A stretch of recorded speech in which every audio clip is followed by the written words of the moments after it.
Uh, Being thoughtful of time, we're right at 5:30. We're going to go ahead and get started. I know that we'll have more participants joining us as the evening goes on. So please note that this evening is being recorded. My name is Pamela Gardner. I am the director for the Delaware Health Sciences Alliance, the host for this evening. Before we get started, it's my pleasure and honor to introduce to you DHSA's President and CEO, Dr. Omar Khan, who is here with us this evening and would like to share a few words in opening. Dr. Khan? Thank you so much, Pam, and good evening, everyone. It's such a pleasure to be here. I want to thank Pam Gardner, first of all, our director, for leading this meeting and putting together a wonderful event here for our students and our friends in Kent County. I want to thank Dr. Joe Rubacki, Dr. Shalini Shah, who will perhaps join later, Dr. Chris Mason, and all our panelists and everyone who is contributing to making this a success. Most of all, those of you who are taking the time to attend, students and families, to learn about the opportunities in Delaware for you to pursue a path in medical education, medicine, health sciences. We are here to help and to serve, and very much look forward to this conversation. Pam, thank you again for your leadership, and look forward to hearing in the rest of the evening. And back to you. Thanks so much. Thank you, Dr. Khan. As Dr. Khan mentioned, we are joined this evening by an esteemed panel of experts, including attending physicians, advisors, and assistant deans for undergraduate health science schools here at Del State University.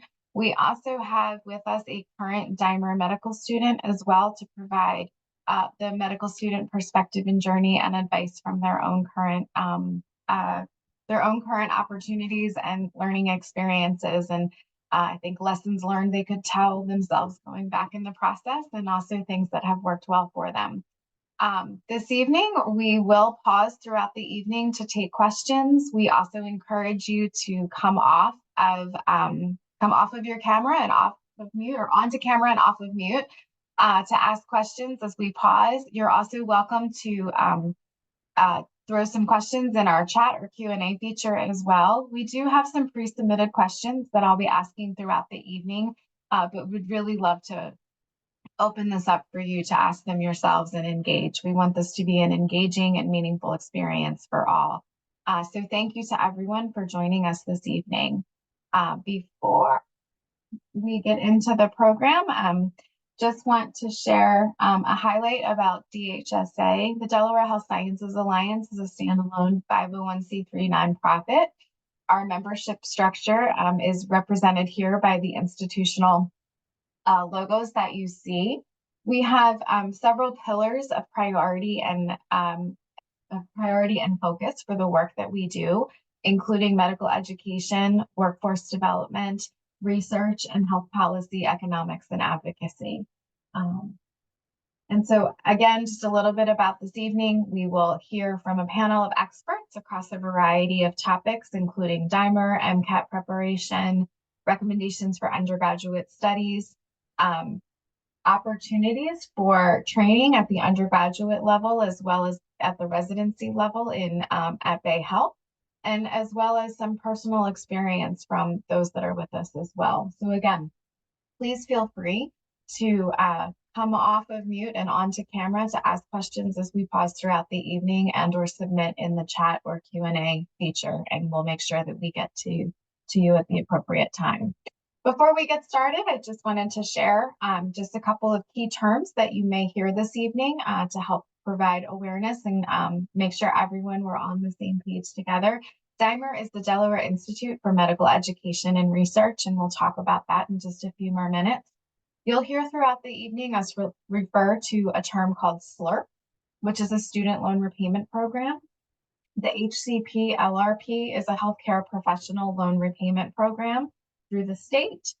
HPSA are health professional shortage areas. You'll hear us refer to HPSA particularly when we're speaking of the loan repayment programs. And post-bac opportunities are opportunities following obtaining your undergraduate degree that will help you go back and perhaps obtain those science requirements that are required to meet the medical school's requirements for application that you may not have obtained in getting your undergraduate degree. So we will talk more about that.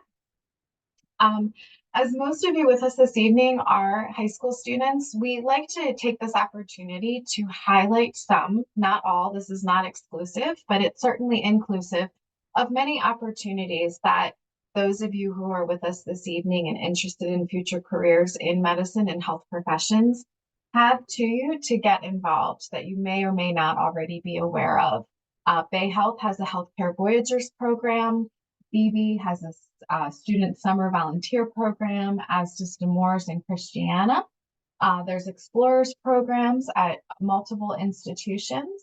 The University of Delaware has a health sciences summer camp. I believe they're revamping it and have changed the name. However, it's still through their health sciences school. The state of Delaware has the Department of Education HOSA program. For those of you that are in schools with health science curriculum and programs, you have HOSA chapters embedded in the curriculum at school. There are other schools where that health sciences curriculum is not embedded, and HOSA provides after-school programs for students that are interested in health professions going forward. If your school does not have a HOSA program and you're interested in creating one with your school, there is information on their website for how you can go about adding additional charters and after-school programs. Apollo Youth in Medicine is primarily in Newcastle County, although I believe this year they're expanding across the state and help students align with shadowing opportunities in health professions. And last but not least, again, just a highlight of some of the opportunities available to you. The Delaware Academy of Medicine and Delaware Public Health Association offers Mini-Med. It's a 6 to 8 week course, I believe, held virtually, and it is available for free. Every week they have a different topic that they cover and different experts that they bring in from different areas within different specialties and or different types of jobs within healthcare that one may have in the future. It's a great learning opportunity. The Delaware Academy of Medicine also offers a student internship program, both at the high school and undergraduate level. You can find more on their website as well. That brings us into DIMER. And so for those of you that are here this evening that are with us for the first time and may not be familiar, as I mentioned earlier, DIMER is the Delaware Institute for Medical Education and Research. Delaware is one of four states that does not have a medical school within our state borders. And so Delaware's answer to that is a unique relationship between the state of Delaware and two medical education institutions, Thomas Jefferson University, Sidney Kimmel Medical College, and the Philadelphia College of Osteopathic Medicine. This arrangement provides for a minimum number of admission seats for qualified Delaware resident and candidates or applicants to the school every year for medical year one student slots. This provides an incredible opportunity from an admissions perspective, and we'll talk about that in just a minute. In order to be eligible for DIMER, you do not need to apply to another program. By being a Delaware resident, you are automatically a DIMER applicant. There is qualifying eligibility requirements that one must meet. Residency must be established prior to the start of undergraduate studies. You must be either claimed as an independent or claimed as a dependent or established yourself again and paying taxes for yourself prior to that start. For those who have a primary and permanent residence in Delaware, again, you're considered DIMER applicants. And your residency in your application to PCOM or SKMC dictates that eligibility as well. Both of our partner medical education institutions have a secondary supplemental application for those who are applying from Delaware. And again, this is a statement of residency for eligibility confirmation. And the reason that we do this is because this opportunity is funded through legislative dollars. So that means our tax-paying citizens are contributing to the opportunity here. One thing that's really amazing and unique and just speaks to how wonderful our partners are is that year after year, our partners accept our students into the first year medical slots than they're actually contracted to. This not only speaks to the commitment to Delaware applicants and the Delaware healthcare workforce in the future of it. However, it also really speaks to the high quality of the Delaware applicant.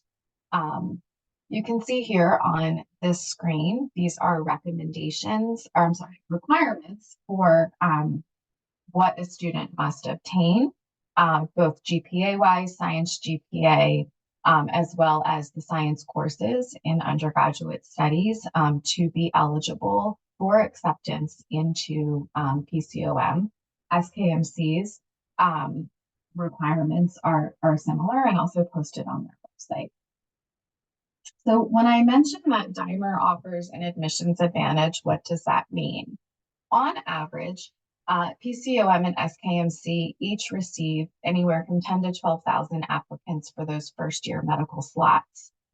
They each only have about 280 slots available for first year medical students.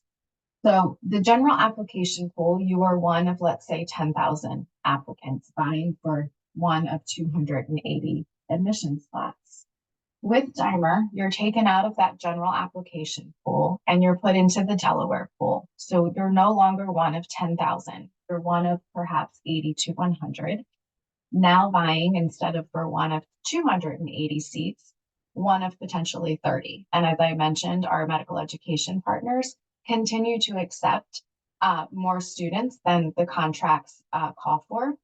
Again, speaking to the commitment of our medical education institution partners and the quality of the Delaware applicant as well. So what does this mean numbers wise? On average, PCOM and SKMC, the general application acceptance rate for applicants is roughly anywhere from about 3.5% to 5% of applicants are accepted. The Dimer applicant the Dimer applicant acceptance rate is around 39.5%. So as you can see, it's a significant admissions advantage. Dimer ensures that your application is reviewed and considered, and you, of course, as an applicant, help to ensure that you're accepted and extended an offer. But Dimer is ensuring that your application is reviewed versus being caught in an algorithm and perhaps weeded out. Let's see. Dimer provides other advantages. One advantage Dimer does not provide is financial assistance or discounted tuition. And I think it's important just to clarify that it is very much an admissions advantage. Dimer also provides networking opportunities and mentoring opportunities for students all through from undergraduate studies, definitely in medical school, through residency, and then we continue that arc with attending physicians as well. There are receptions throughout the year with leaders from Dimer through health systems throughout the state of Delaware, medical education leadership as well, the opportunities to engage with leaders and healthcare professionals is unmatched. There are no students in other organizations and other schools that have the opportunities to network as Dimer provides for its students. All of our leaders are very much engaged. They don't just attend these receptions. They're involved in mentoring opportunities, shadowing opportunities. They're involved at the decision-making for Dimer and for health policy. And again, helping to connect students with other opportunities that they may be interested in, such as, work experience and or research opportunities as well. DHSA also provides opportunities for students to participate in events and panels. We have Matt Bowen this evening, who's a current student at, I believe it's SKMC, if I'm remembering correctly. He's shaking his head yes. I'm glad I got that right. So Matt is with us this evening to lend his voice and perspective as well. And so we're excited to offer that type of engagement DHSA facilitates student research work groups. Both SKMC and PCOM in this past year have created student affinity groups for their DIMER students. DHSA has been instrumental in facilitating those groups, and we continue to serve as mentors to those groups as well. We also offer publication opportunities in the Delaware Journal of Public Health. Some of you may be curious in financial aid, as I'm sure many of you are. Medical school is not inexpensive. However, we are here to encourage you that it's also not out of reach and unattainable either. There is a plethora of resources available to you, not only at both SKMC at Jefferson and or PCOM, who both have financial aid pages within their websites to provide you opportunities and direction to internal and external resources on loans, scholarships, work study programs, and the sort. There's also the Association of American Medical Colleges, which has a robust website on financial aid opportunities. And again, scholarships, grants, work study programs, loan repayment programs, loan forgiveness programs. There is a lot of opportunity out there for you to obtain assistance. One thing that Delaware has done is identified that it too can be part of that solution. Delaware currently offers 2 student loan repayment programs. The first one, as I mentioned earlier, is called SLRP. This is a loan repayment program that is in partnership between the state of Delaware and the federal government. This program is prioritized for primary care providers and those providers delivering care in those HPSA areas, so health professional shortage areas that are federally qualified as such. I believe it's up to $200 or $200,000 over 4 years of loan repayment forgiveness.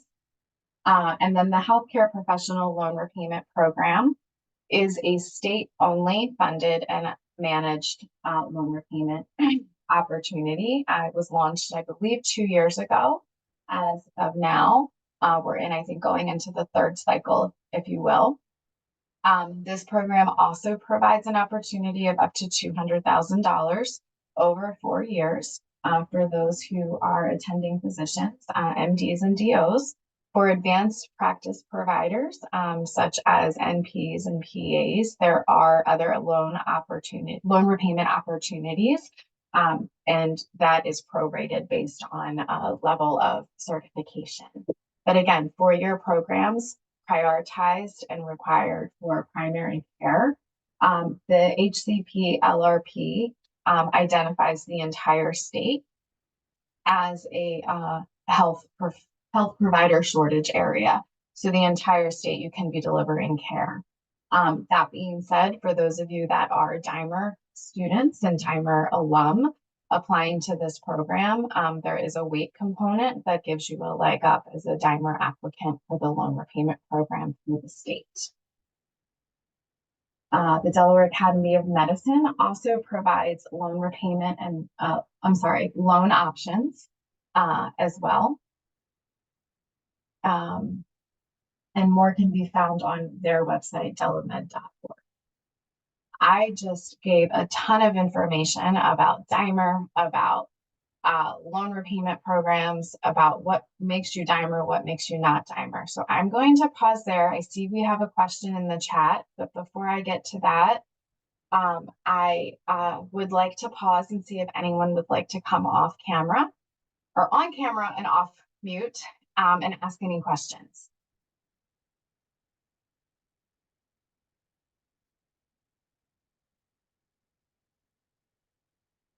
So I see a question, is the deck going to be shared? The deck will not be shared. However, a recording of the evening's presentation will be shared and will be available following the event on DHSA's YouTube channel. So we will send a link out to everyone who's registered this evening presentation.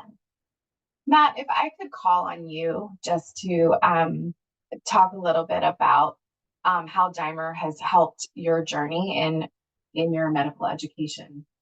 I have a quick question. Sorry about that. Sure. So you mentioned that there are about 30 seats for SKMC and PCOM for Dimer residents, right? So is it that they have to take 30, or is it something that it depend on the on the the merits that they would decide that they want to take 30 less or more? So the current agreement between the two institutions, there's 20 through the contract for SKMC and 10 at PCOM. That being said, it's also dependent on the applicants. Our partner institutions are not, will not accept students that don't meet their requirements for admission. That being said, year over year, our medical education partners exceed that minimum contracted amount. And that really, again, speaks to the commitment that our medical education partners have to supporting Delaware's workforce and future physicians and training and educating them. But it also speaks very highly to the quality of the Delaware candidate. Again, that admissions advantage is ensuring that all Delaware applications are reviewed and seen by the admissions committee in the review process for the applicant. So in my experience, we have not encountered a year where we didn't meet the minimum, but we continue to exceed the minimum. Thank you. A follow-up question, if you don't mind. Does the student have to study in Delaware as well, or as long as they're a resident of Delaware, that qualifies them to be a Dimer applicant? Sure. So undergraduate studies in Delaware are not required. Undergraduate studies may be done anywhere across the country. So I hope that answers your question. That being said, as long as they continue to be a dependent of their parents and their parents stay in Delaware during that time, they continue to be a Dimer eligible a Dimer applicant going when applying to our partner institutions. That being said, should parents move at any time during that time frame, they are no longer Dimer applicants. Sure. Right. Yeah. Okay. Thank you. Sure. Any other questions? So Matt, if I may ask you to come on and share a little bit about what being a Dimer applicant was like for you, and perhaps a little bit about how Dimer has been supportive of you to date in your process. And maybe if you could start with what year in medical school you are. Yeah, perfect. You can hear me, right? Yes, excellent. Perfect. So I'm a first year student here at Sidney Kimmel. Sorry if you hear any background noises. I'm in the library. On the speaking floor though, so I'm not disrupting other people. So yeah, first year medicine at Sidney Kimmel, and I also did go to the University of Delaware for undergrad. I was originally part of all the way through was part of the Med Scholars program, which is a whole different program I won't go into now. Didn't get the seat through that program though. So I actually just got the seat, through normal application, through the Dimer application, with automatic application.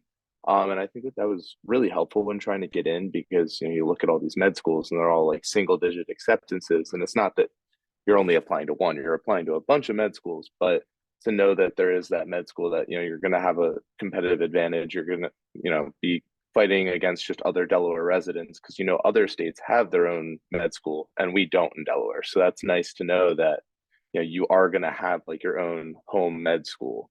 So that was a big help. Just like emotionally, knowing that you're not at a disadvantage because our state doesn't have a med school. And then ever since I've been here, it's been great. We've had different events. We actually just had one on Monday where you get to connect with all the other Dimer students. So there's guys and girls that I didn't know in undergrad because they didn't go to Delaware and I didn't meet them in high school. They're, various different high schools. And I didn't know that they were from Delaware in my class. So I got to meet them and say, oh, so where did you go to high school, and get to learn about them. We also got to connect with various doctors and leaders within the program. So it's not just you're part of this program and then you don't see faces, but instead you actually get to see the faces of the people, talk with them, learn about what they do. They get to learn about you. You get to connect. Maybe they want you to come down and, would you like to shadow me sometime? Or like, I'd love to have you come down and maybe join on this project that I'm working on or whatever. But it's just great because you actually get to see the people. It's a very like people-centered thing, which I think I very much value. Excellent. Thank you for sharing. I'm sorry you and I didn't get a chance to say hello in person Monday night. But I do want to call out again that that opportunity and the reception Monday night that you just spoke of was not just students, although it was students, and it was amazing. We had, I think, 55 of 87 Dimer students at SKMC currently attend that event. So it was a wonderful opportunity for you to find other Dimer students among like the needles in the haystack, right? But also provided an opportunity, as you said, to network with other leaders and program directors. And some of the folks that were in attendance were also the new dean of the Sidney Kimmel Medical College, who joined December 4th, Dr. Ibrahim. The chair of the Delaware Healthcare Commission, Dr. Nancy Phan, was in attendance. We had representation from all of the health systems in Delaware there as well, in addition to other leadership within SKMC, as you know, as well. And so it really does provide a wonderful networking opportunity and wonderful way to meet mentors who maybe become formal mentors and or informal, right, through just one-time conversations or learning opportunities as well. One thing that Dimer does is, again, continues to provide that personal interaction and opportunity for its medical students. And again, the leaders that we have involved are committed to the success of our Dimer students, and are committed to seeing that through. I always say that Dimer works as much for you as you allow it and as much as you show up. And so I'm happy to hear, particularly as a first year student, that you're attending its events and see the value in them, and excited to have you join us and more.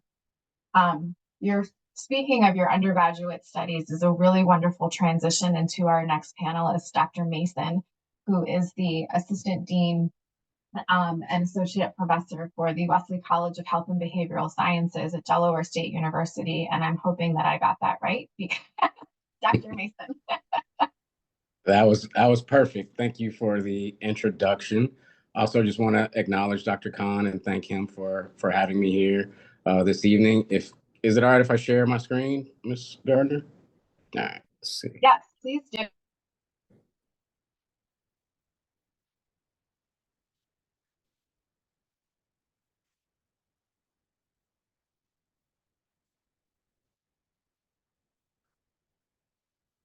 All right, can everyone see that? Looks great. Okay, great. So as Pamela said, my name is Dr. Chris Mason. I'm the Assistant Dean here at Delaware State's Wesley College of Health and Behavioral Sciences. Our Dean, Dr. Gwendolyn Scott Jones, couldn't make it, but I will do my best to give you just some general recommendations and tips that will hopefully help you along your journey to medical school. And that's just some information about our college. We're actually located on the former campus of Wesley College, which is in downtown Dover, Delaware. Specifically within our college, we have the programs and majors that you see there on the screen. So we are home to essentially all of the allied health science related programs, including the Department of Nursing, the Department of Public and Allied Health Sciences, for which I'm also the chairperson. That includes kinesiology majors, public health majors, and also a new Masters of Occupational Therapy program. And we also have the Departments of Psychology and Social Work. So between these four departments, we actually see a fair amount of students who are interested in pursuing medical school. Additionally, we work closely with our College of Agriculture, Science, and Technology, where biology, chemistry, and some other science-related disciplines are housed to support those students interested in medical school as well. And then with the rest of the time that I have left, just wanted to give you some recommendations. And the top one seems pretty simple, but it is to start early.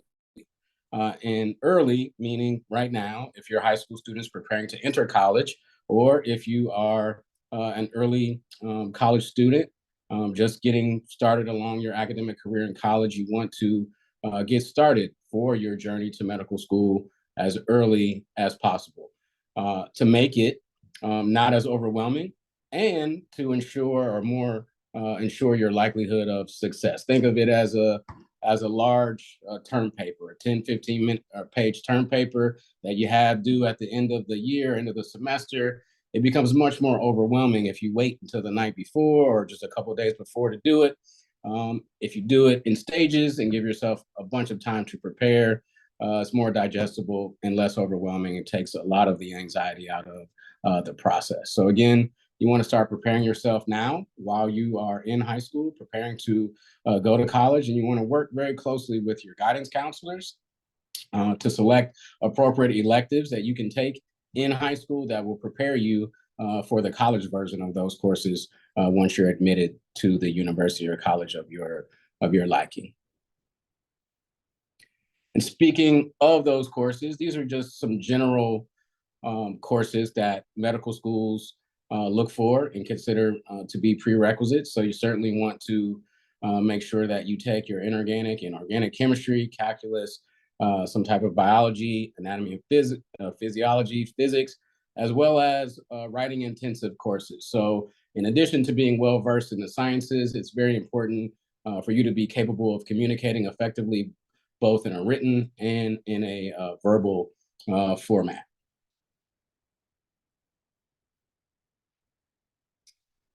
But I do want to stress that it is, especially the admissions process, is not all about the classes that you take. It's very important for candidates to be well-rounded. So I would encourage you to work and network with your academic advisors, your faculty, department chairpersons, not only for bits of wisdom, but practically speaking, these are individuals that you may seek a letter of recommendation from. So it's important for you to network with those individuals. I know that we have some extremely bright students here, and I want to encourage you not to do the same thing that I did while I was going through high school and college.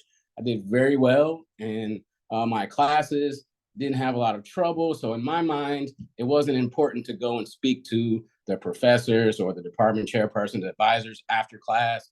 And little did I know that there was more to it to just asking questions about content. It really is about starting to build your network and improving your soft skills, which is related to those things that I mentioned earlier, communicating both in a written and verbal format. So networking is key.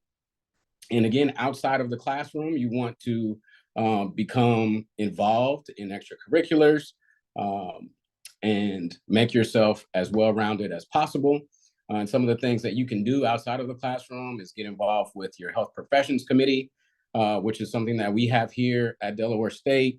It's basically a committee of faculty members and administrators who support our students interested in medical school, and we help them with their writing of their personal statement, with the preparation of their resume, with their interview skills, test taking skills, etc.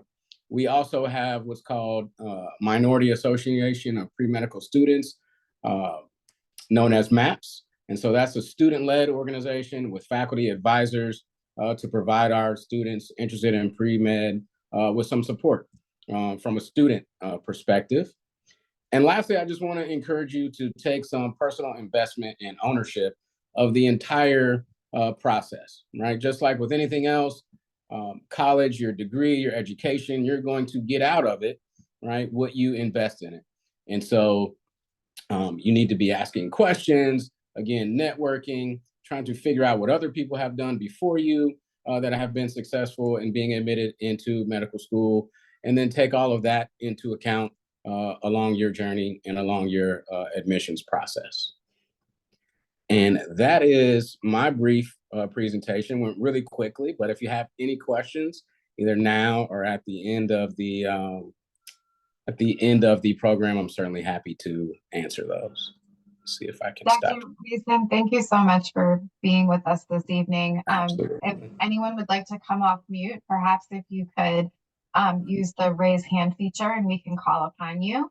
And while we're waiting to see if folks do that, do you mind if I ask a question or two from our pre-submitted questions? Okay, great. Thank you. You mentioned earlier about all of the pre-med advising that's available and seeking out the health professions committee and that sort, which I think is wonderful, such a wonderful resource. I'm curious if I'm a student at Dell State and I'm in the College of Health Sciences and taking a traditional path to medicine, to medical school, is finding the health professions committee fairly easy? And then similarly, if I'm a student who maybe is an art history major or a literature major, but interested in pursuing medical school, do I have access to the health professions committee as not being a part of that College of Health Sciences? Yes, to both questions. So we do, I think, a pretty good job of marketing the resources available to our students here. I was just walking around our building here on the downtown campus, putting up flyers about some informational meetings that are available to specifically to our freshmen that are just curious about what it takes to go to medical school. And so we do a lot of marketing. And our students, we have great student ambassadors who are doing a great job of just getting the word out amongst our students and generating interest. And so I think it is easy to acquire the information, but then again, it falls back on the student to take some ownership and really engage while the opportunities or after the opportunities are presented.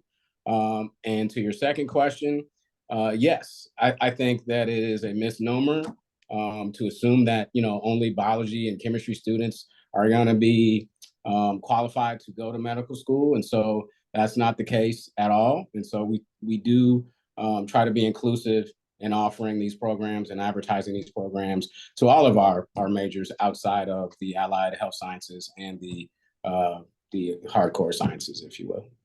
Excellent. Thank you so much for that. And if I'm thinking about that, if I'm a student that's not taking the traditional path, it's probably even more important for me to connect with you and your team even sooner to make sure that I'm getting those science requirements that are needed for medical school. Because if I'm already in a science focused program, that will probably already be part of my requirements rather than utilizing electives. Correct. And even in our program, our kinesiology curriculum, it is heavy on the sciences, but it doesn't include all of the prerequisites that admission boards look for. And so those students need a little bit of special counseling and advising so that they take those med school prerequisites as electives and take them at the right sequence and fit them into their curriculum that they're majoring in. Excellent. Thank you so much for clarifying that. We have a hand raised, so I'm going to go ahead to a live question, and then maybe we'll come back for another couple pre-submitted. Michelle Golding, I'm sorry, if you would like to come off mute and onto camera, we'd love to hear your question. Hi, thank you. Can you hear me okay? Yes. All right, I have a question about what success stories have you seen with students that you've worked personally with, and what kind of pathway did they take while they were studying undergraduate that got them to being the medical professionals that they wanted to be? Sure. Recently, we've had a student graduate interested, and he's at Drexel University now, I believe. And so he wasn't sure what he wanted to do until very late in the game, later than ideal.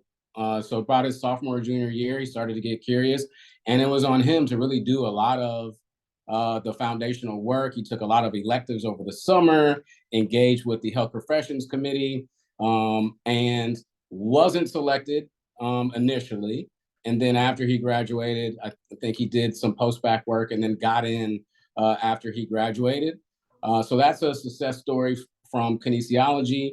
And then recently, we've just seen an uptick of students who've been interested in things like our Kaplan preparation program and other resources that we have to help them in biology and chemistry departments. So, and then once students hear of those success stories, it becomes contagious, and the word spreads, and they get confidence in that they can do the same thing.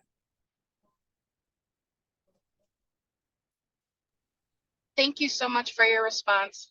Sure. Thank you for the question, Michelle. Dr. Mason, you must know where I'm going next because you mentioned Kaplan, and yes. We know, you and I know at least, and Matt here, and some of our other panelists know that part of the medical education application process is an exam called the MCAT. And I'm wondering if you could highlight the MCAT. And also, I know that Delaware State University offers a wonderful opportunity for its students around preparation for that exam. Would you mind highlighting some of that for us? Sure. So I think it's well known the MCAT is, and Matt could probably talk about his experience with preparing for it. But here at Delaware State, we've partnered with Kaplan and their test prep program, where we offer a free test preparation or MCAT test preparation program for students who are interested in medical school. And then we're in the process of partnering with DHSA for students who complete the Kaplan program to receive a scholarship for the cost of taking the MCAT program. So one of the things that we're very excited about and hopeful that it will further assist our students here at Delaware State to be admitted to medical school. Thank you so much. And we're excited to partner with you on that. And you're absolutely right. DHSA is offering for those that complete our partner MCAT prep programs successfully an exam fee scholarship to help alleviate any financial barriers that the exam fee itself may present to students. We want to make sure that we are supporting students and their entrance into the pipeline as much as possible. So we're super excited about that. And just to highlight, and Matt, I'm going to throw to you to get some perhaps personal experience on preparing for the MCAT exam, and maybe any study recommendations that have worked well for you, or maybe some that didn't, and lessons learned. But before I have you come off mute, I think just one thing to highlight is dissimilar to the SAT, the MCAT is an exam that's really encouraged to take only once and to put your best foot forward once. Now, there are instances where folks take it more than once, and it's not the end of the world. However, every time you take the MCAT, all of the medical education institutions will see all of your scores and they'll get averaged. So dissimilar, if you take the SAT and you do better one time or another, your higher score is taken. The MCAT, every time you take it, it gets averaged in among itself, and it kind of dilutes itself a little bit. So really that preparation for the MCAT is really important. And we find that students who do participate in MCAT prep programs are more successful the first time they take the test than those who don't. And I just want to really call out and highlight how wonderful the opportunity that Dr. Mason and the leadership of Delaware State University, the opportunity being provided for providing the tuition-free MCAT prep program is. MCAT prep programs typically run around $2,000 per participant. And so the fact that DSU is offering this free of charge to its students is such a high value opportunity. And I think it's really something to call out, and how wonderful DSU is in offering that, and how supportive it is in offering that to its students. So thank you, Dr. Mason and team, for that. Thank you.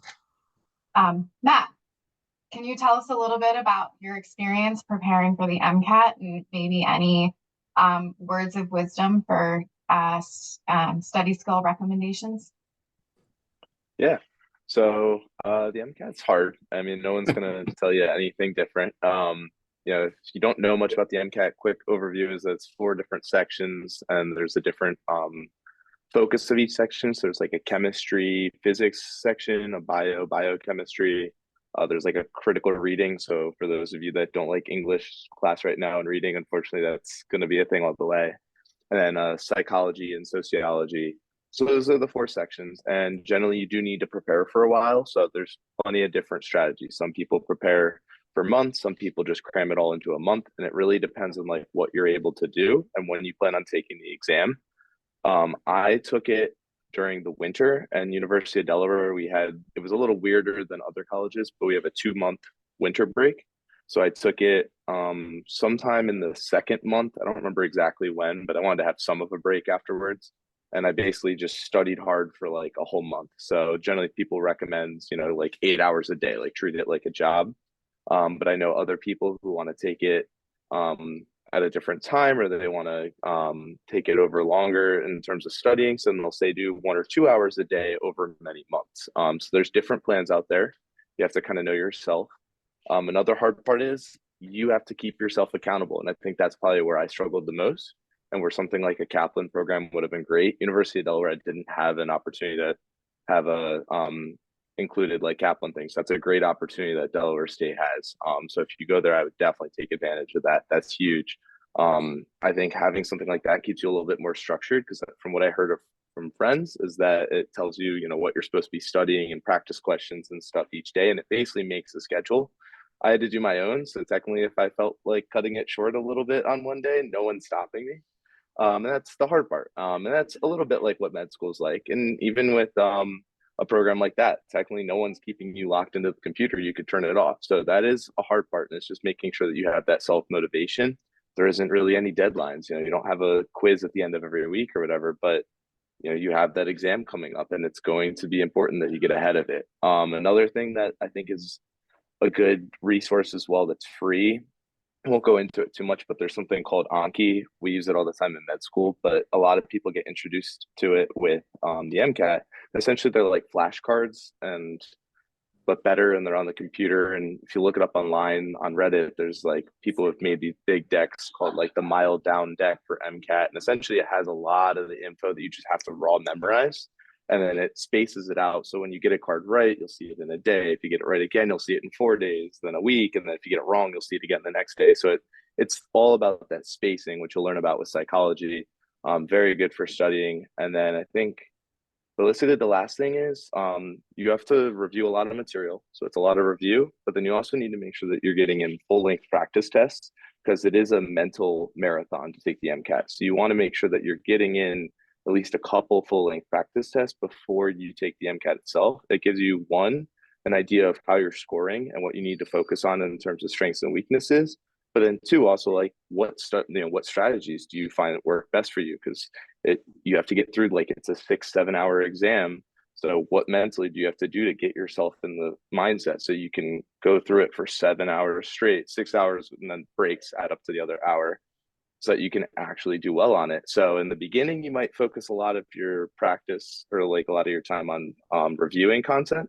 As you get closer to the exam, you might actually do more full-length tests, so you can really focus the time that you are still reviewing during that time on stuff that you are weaker on and that you really need to focus. So that's my recommendation. You got to kind of find what works for you. There's plenty of resources out there.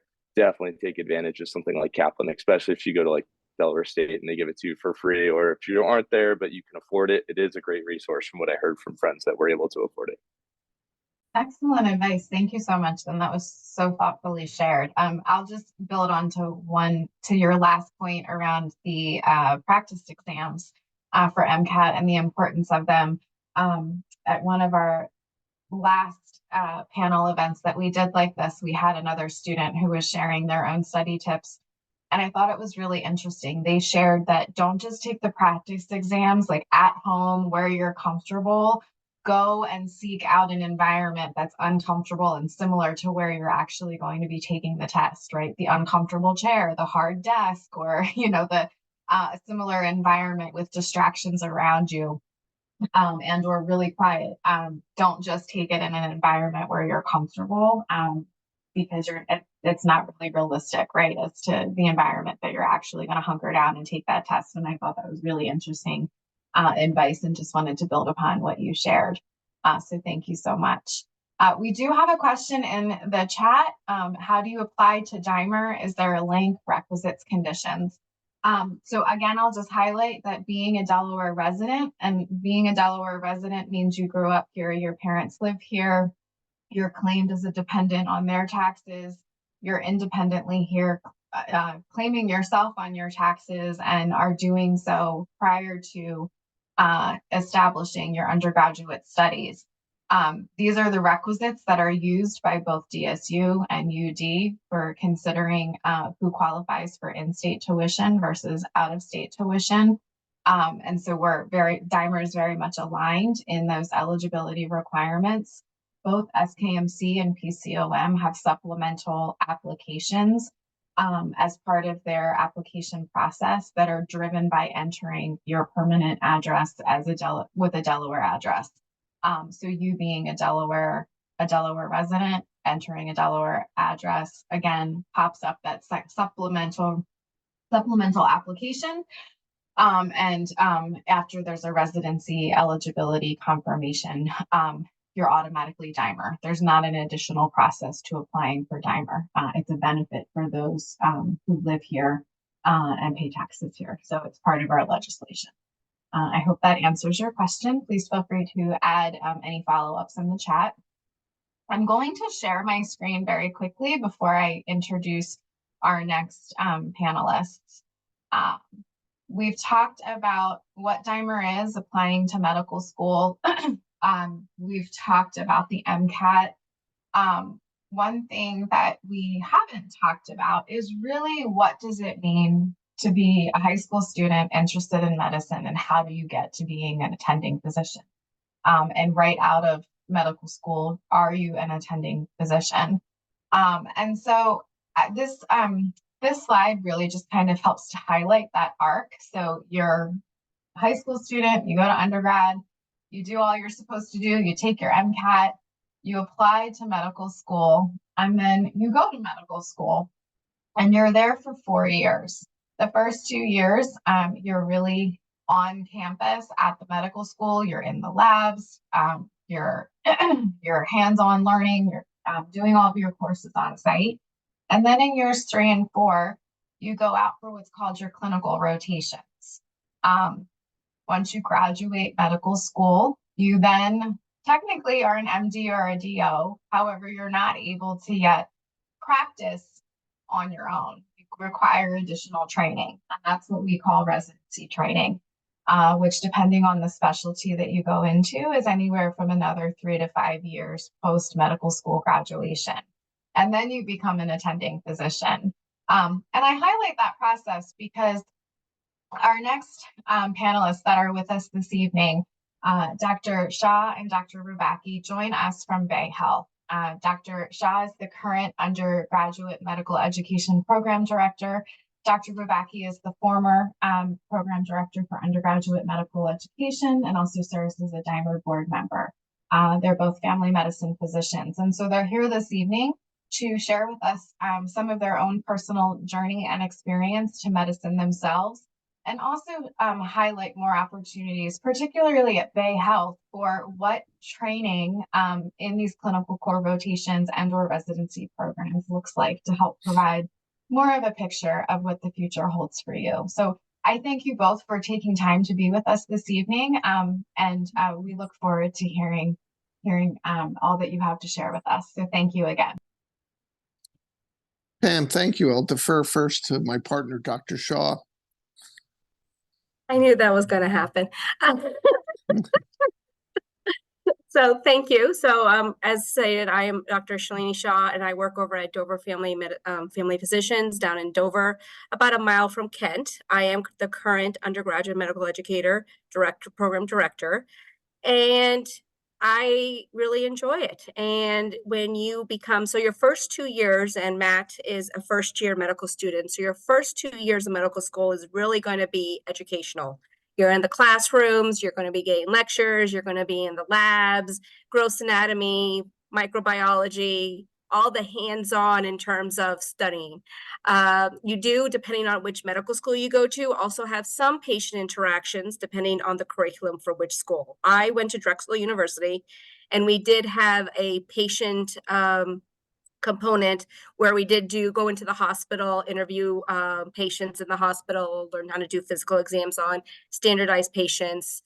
I don't know how Jefferson or PCOM does, but and with the pandemic, some of these things were stopped during that time. But every single school does things a little bit differently.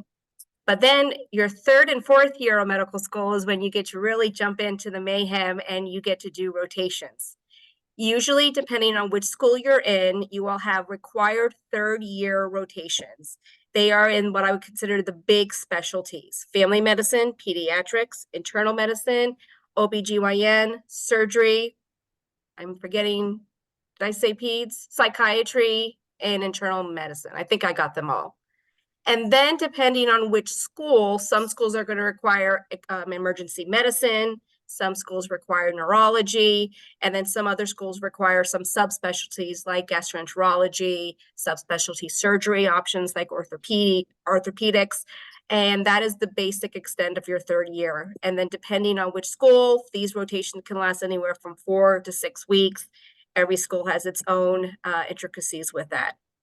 Then in your fourth year, towards the end of your third year, hopefully you may decide where you want to go in terms of what specialty. And just as a hint, if you find that you like everything, family medicine is where you need to go. And I am not biased at all. And then you want to start thinking about where you want to go, where you want to do your audition rotations. You want to be really strategic on how you want to plan your fourth year.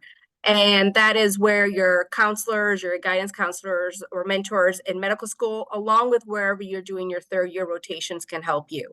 At Bay Health, we do offer for Jefferson, Drexel, and PCOM students the ability for Dimer students to come back to Bay Health to do their third and fourth year rotations at our site. Specifically at Bay Health, you get to practice with physicians both at Kent campus and Sussex campus, which is Milford Hospital. And you get to work with preceptors in all specialties within that geography span, all the way up to Middletown and then all the way down to Georgetown, I believe is what some of the sites are located.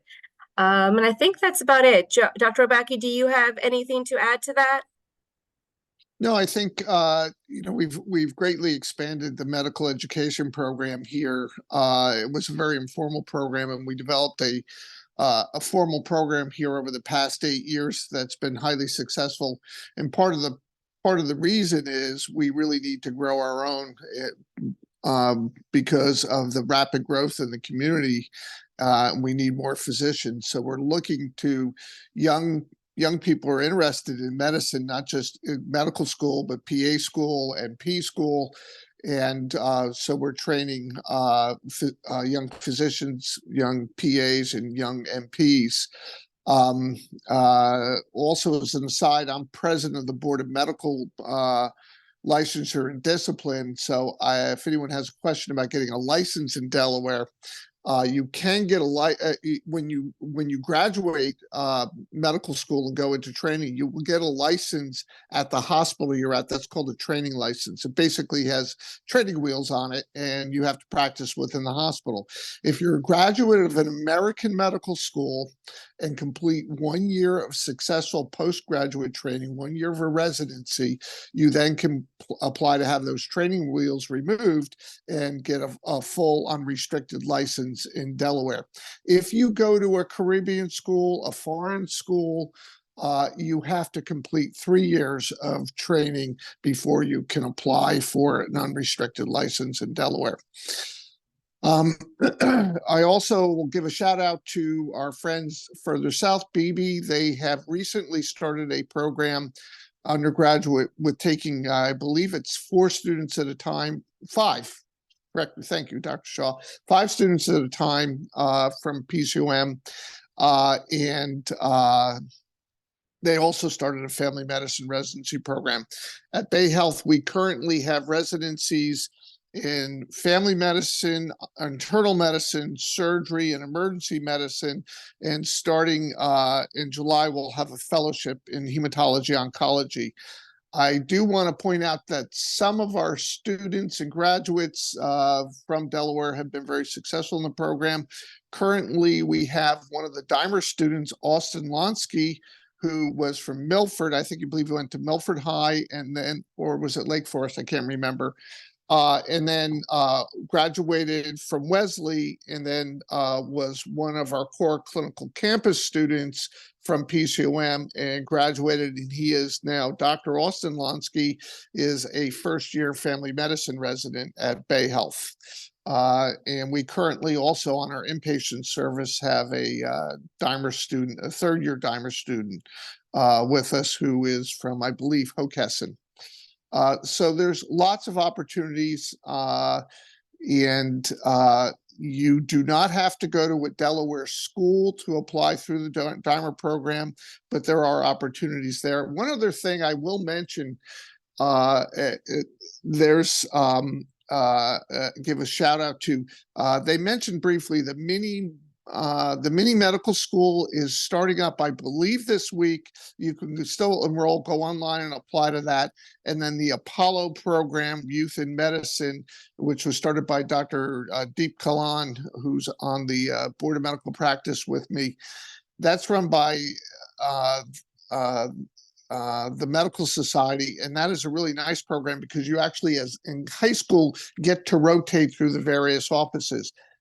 This opened up in the past year to Kent and Sussex County, and we had 5 or 6 Kent County students, high school students, rotate through our practice, and they got an opportunity. You go to 4 or 5 different practices, so that's a really nice opportunity to get your feet wet. And not everyone wanted to go to medical school. 1 or 2 wanted to go to PA school or nursing school and become NPs, but we need everybody. So there's study hard, especially do well in math, so you can take the difficult science courses. And you do not need to major in sciences in college to go to medical school. I had a classmate who was a religion major, a classmate who was a Russian study major. Study something that interests you, but you have to do well in those core science courses. That's the key. And then if you still want to go to medical school and you weren't quite as academically successful as you needed to be, you can always go and do a post-baccalaureate program. And we've had quite a few doctors who've been successful in doing that. One of our partners did the post-baccalaureate program at I think at the University of Chicago, but there are multiple of these programs. There are also nice programs for people who went to college thinking they'd be a teacher and now want to apply to medical school. Questions? Thank you And I both. just- Go. I just wanted to say that actually my major in college was nutrition. So I did not do pre-med, which was what was offered at Penn State. I actually dropped out of it to do nutrition. So, and then I ended up getting my master's of public health because I wasn't sure if I really did want to still go to medical school. So, yeah, so again, there's not just one way to go through to get to be a doctor. Mm-hmm.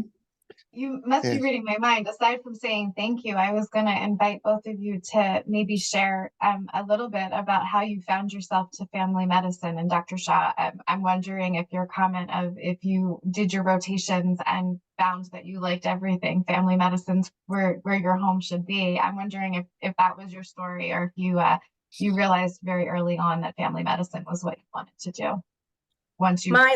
My origin study, if you follow the MCU universe, is that my father developed diabetes when I was about 5th or 6th grade. And it was a pretty traumatic experience when I became aware that something was wrong.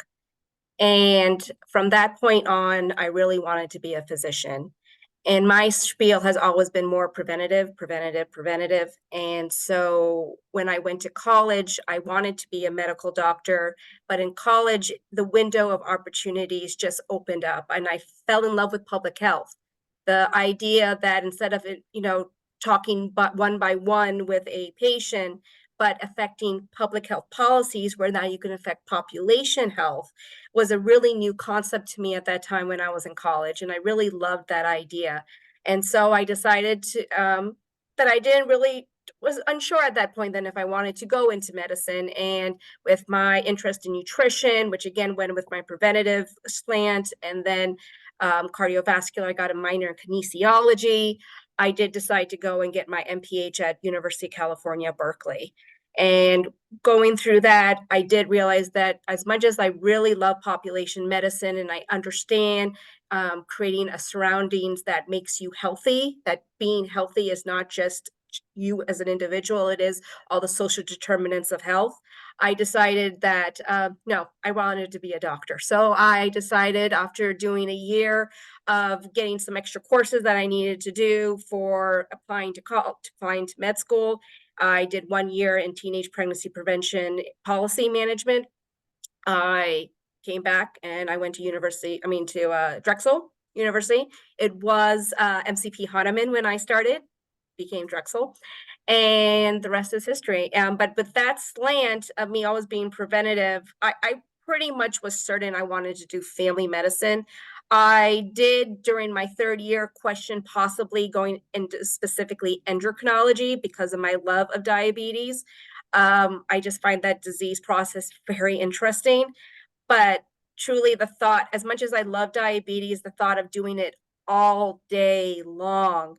There are days now in my practice that I am doing diabetes all day long. And so I just couldn't think that I wanted to do that all the time. And so with that, I finally made the decision that, and I was later on in my life, I was going to graduate medical school when I was 30. I wanted to start having a family relatively within the next 3 years. I decided family medicine was the right choice for me. And it was. I mean, again, it just goes right into my whole stint about trying to be preventative, trying to encourage people to be healthy versus having to deal with more of the acute issues. And then that segued into the fact that now I'm also board certified in lifestyle and obesity medicine. So I just find that that's just a really great combination for me. Wonderful. Thank you so much for sharing.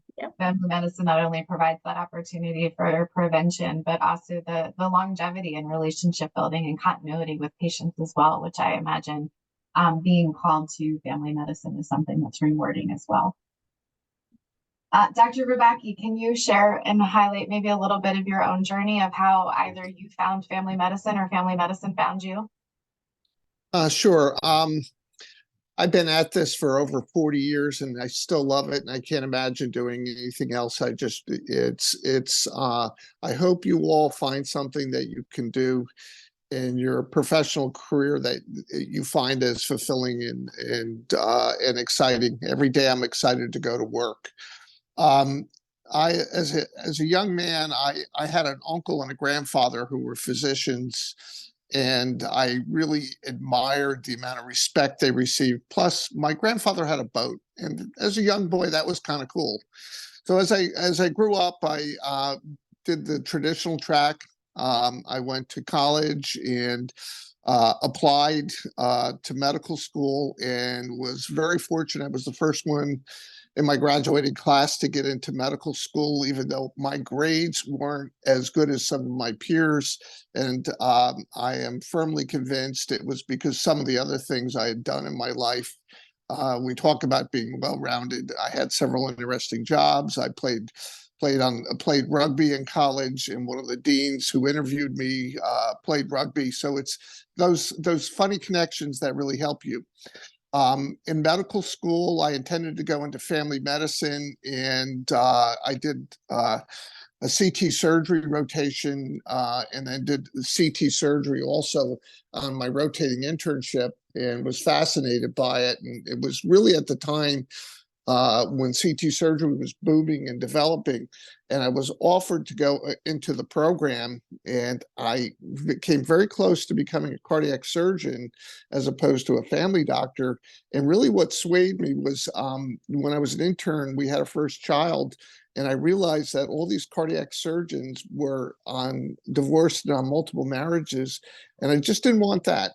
And so that was what swayed me to go back to my original plan as family medicine. I'm glad I did.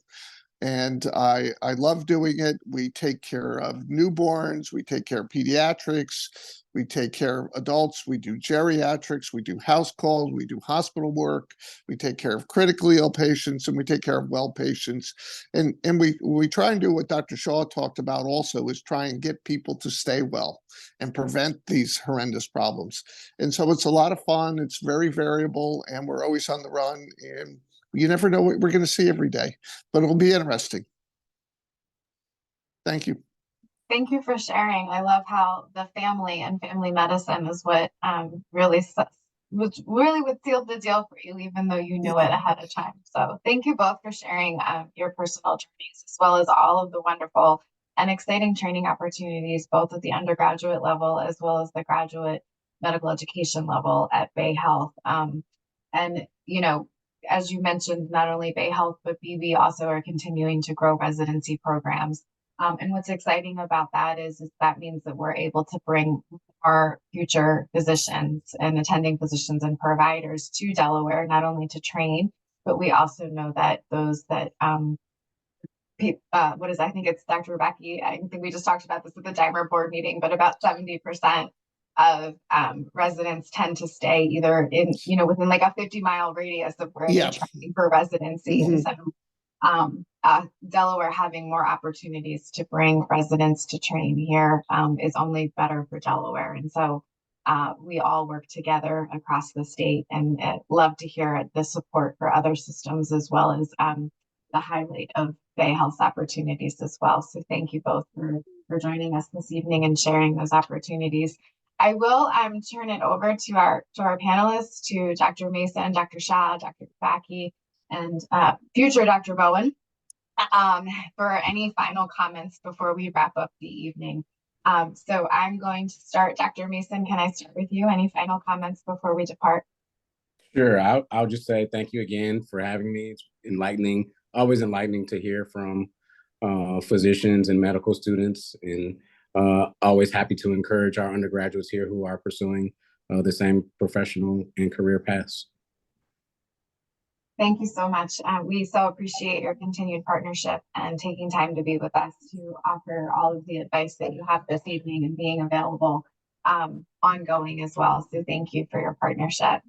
Dr. Shah and Rebecca, any final comments before we wrap the evening up? Just Pam, feel free to share my contact information with the students if they have any questions, or any kind of mentoring issues or anything. We're happy to meet with students anytime at any level. That's wonderful. Thank you so much for that offer. Yes, and I concur with that. I usually have open office hours at the GME offices at Bay Health from 9 to 11. Where I'm just there available for the medical students who are rotating. So I'll be more than happy to meet with any high schoolers, especially during the summer, and then undergraduates from colleges. And again, those opportunities that Dr. Rebecca had mentioned in terms of opportunities just to get in and go into doctors' offices and see how things are, I think is priceless opportunities to be able to take to see if you wanted to go into medicine. Thank you both for such a generous offer. I've put my email address, pgardner@dhsa.org, in the chat. And if anyone's interested in connecting with either Drs. Rebecca or Shah regarding the opportunity that they just offered, please feel free to contact me, and I'll go ahead and connect you appropriately. Thank you so much. I think that just also, again, speaks to the value of these events. And these events provide the opportunities if you show up and attend them too, right? So if they work for you as you work for them. Last but not least, Matt, thank you again for joining us this evening and providing a current Dimer medical student perspective as well. Can I ask if you have any parting words for the group? Yeah, same thing. I put my email in the chat. Feel free to also include it as well if you send out any follow-up emails. So if anyone has any questions about what to be doing in undergrad, preparing for the MCAT, preparing for med school, whatever, feel free to reach out. Just, I'm here for any questions. Definitely just echoing what Chris said earlier, just get ahead of it early. Don't let things pile up. You want to get, ahead of things as early as possible, and just don't be afraid of setbacks. There's always setbacks. You're gonna, that's part of life, and you're gonna struggle with some parts. You're gonna have one bad class. It's not the end of the world. It's not gonna kill your GPA and you can't go to med school. You're gonna struggle during studying for the MCAT. That's okay. You overcome it. Just keep your head down the road. There's not a day that goes by that you're not gonna have like little in your head thinking, oh, what if this? What if I can't do it? You can do it. Start early. Just keep your head down as you grind, and just keep going towards that goal. So get ahead of it early and just grind. Excellent. Dr. Shah, I saw that you came off mute. Did you want to add anything? Yeah, well, no, it was just kind of a little funny remark that my son told me. So my youngest son, he's 13 years old, and he's about to go into high school next year. And so this week they were advised we live in Middletown, so the Appoquinimink School District, and they had to select a pathway. And the first comment he made on Monday night when we were talking about it was like, oh, my childhood is going to end now. Because he had to, like, you know, decide this pathway or this pathway or this pathway. And I was giving him tons of options. And then this morning, I was walking him to school and I said, I'm so excited for what's going to happen next year. And he goes, I feel the nice warm sun on my skin and it is nice and cool and crisp. And I look at him going, that is nothing to what I just said to you. And he goes, Mom, I'm trying to stay in the present. So I just think that it's important to stay in the present also. So yes, it's kind of, you know, you got to have a little bit of both. You want to not let, you know, don't ride the waves all the time and just let, you know, the force of nature take you where you want to go, but don't always look at the future and forget what the present holds to you. So I thought, as words of wisdom from my 13-year-old, I just wanted to pass that on. That is excellent. Thank you so much for sharing. I'm going to start using that as meditation going forward. So thank you. Thank you to your son. I thank all of our panelists this evening for taking time out of your incredibly busy schedules to be here with us again to show support to future Dimer students and the commitment that we have to growing and returning and retaining providers here in the state. I'd also just like to remind folks, we had a number of folks that weren't able to join us tonight that had pre-registered. This was recorded and we will be sharing a link. And also for those of you that were with us live, we shared a ton of information this evening. So you'll also be able to benefit from receiving the link as well to go ahead and go back and rewatch perhaps some of the information that was of interest to you and that you'd like to focus more on. As always, please do not hesitate to reach out to me. Again, it's pgardner@dhsa.org. And we thank you so much and look forward to seeing you in the future. Thank you again, everyone. Have a wonderful evening. Thanks. Bye, Pam. Thanks. Thank you so much. Take care.